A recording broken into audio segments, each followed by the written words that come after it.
Friends, welcome to my channel Vasu foods. ఇవాళ special crispy రవ్వ fish fry అండి. ఈ రెసిపీ ప్రిపేర్ చేయడానికి ఎక్కువగా శ్రమమే పట్టదు. అంతేకాకుండా చేపలంటే ఎక్కువగా ఇష్టపడే వాళ్ళు ఇంకొంచెం ఏదైనా వెరైటీగా తినాలి అనుకుంటున్నారా? అయితే ఈసారి ఇలా ట్రై చేసి చూడండి, చాలా నచ్చుతుంది. సో దానికోసం ఒక బౌల్ తీసుకొని అందులో చేప ముక్కలు అనేవి తీసుకున్నాను. ఏ చేపలైనా సరే తీసుకోవచ్చండి. వీటిని శుభ్రంగా క్లీన్ చేసుకోవాలి. ఇప్పుడు ఇందులో 2 టేబుల్ స్పూన్ వరకు కారం, ఒక హాఫ్ టీ స్పూన్ వరకు పసుపు, 1 టేబుల్ స్పూన్ వరకు ధనియా పౌడర్, 1 టేబుల్ స్పూన్ వరకు garam masala powder, half teaspoon వరకు మిరియాల పౌడర్, అలాగే 1 టేబుల్ స్పూన్ వరకు అప్పుడే దించినటువంటి అల్లం వెల్లుల్లి పేస్ట్, సరిపడా సాల్ట్ వేసి, అలాగే 1 చెక్క వరకు నిమ్మరసం కూడా వేస్తున్నాను. పిక్కలు అనేవి లేకుండా చూసుకోవాలండి. ఒకవేళ పిక్కలు ఉన్నట్లయితే చేదొచ్చేస్తుంది. ఇప్పుడు మొత్తం అంతా కూడా బాగా ముక్కలకు పట్టే విధంగా కలుపుకోవాలి. కొంచెం ముద్దగా ఉన్నట్టు అనిపిస్తే కొంచెం వాటర్ అనేది స్ప్రింకిల్ చేసి మొత్తం అంతా కూడా కలుపుకోవాలి. చూసారు కదా, ఈ విధంగా మసాలాలన్నీ కూడా బాగా పట్టే విధంగా కలుపుకుంటే ముక్క అనేది తినేటప్పుడు చాలా బాగుంటుంది. దీనిని ఒక అరగంట పాటు ఫ్రిడ్జ్లో పెట్టుకోవాలి. ఒక అరగంట తర్వాత చూసారు కదా, ఈ విధంగా ఉంటుందండి. ఇప్పుడు దీన్ని పక్కన పెట్టుకొని వేరొక ప్లేట్లో సూజీ తీసుకుంటున్నాను.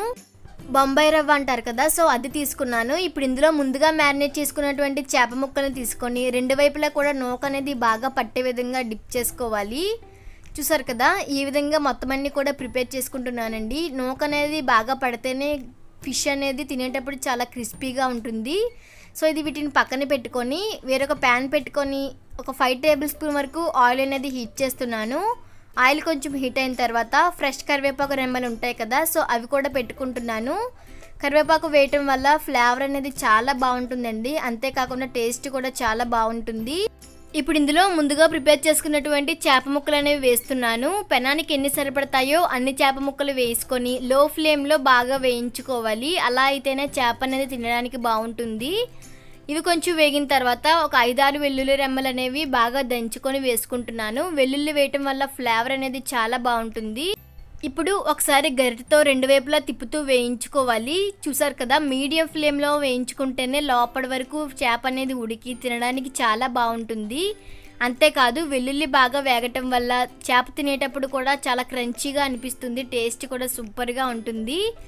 చూసారు కదా, చేప అనేది ఇలా ఎర్రగా వేగితేనే తినడానికి బాగుంటుంది. అలానే ఎక్కువగా వేగినా సరే నూక అనేది మాడిపోయి చేదొచ్చేస్తుంది. సో ఆ విషయం గుర్తుపెట్టుకొని మీడియం ఫ్లేమ్లోనే గోల్డెన్ బ్రౌన్ కలర్ వచ్చేంత వరకు వేయించుకోవాలి. ఇప్పుడు స్టవ్ ఆఫ్ చేసుకొని సర్వ్ చేసుకోవడమే. చూసారు కదా, చాలా సింపుల్ అండ్ ఈజీ ప్రాసెస్ కూడా. నాన్ వెజ్ ఇష్టపడే వాళ్ళకి ఇది ఒక ఫేవరెట్ రెసిపీ అయిపోతుందండి. సో అంత బాగుంటుంది.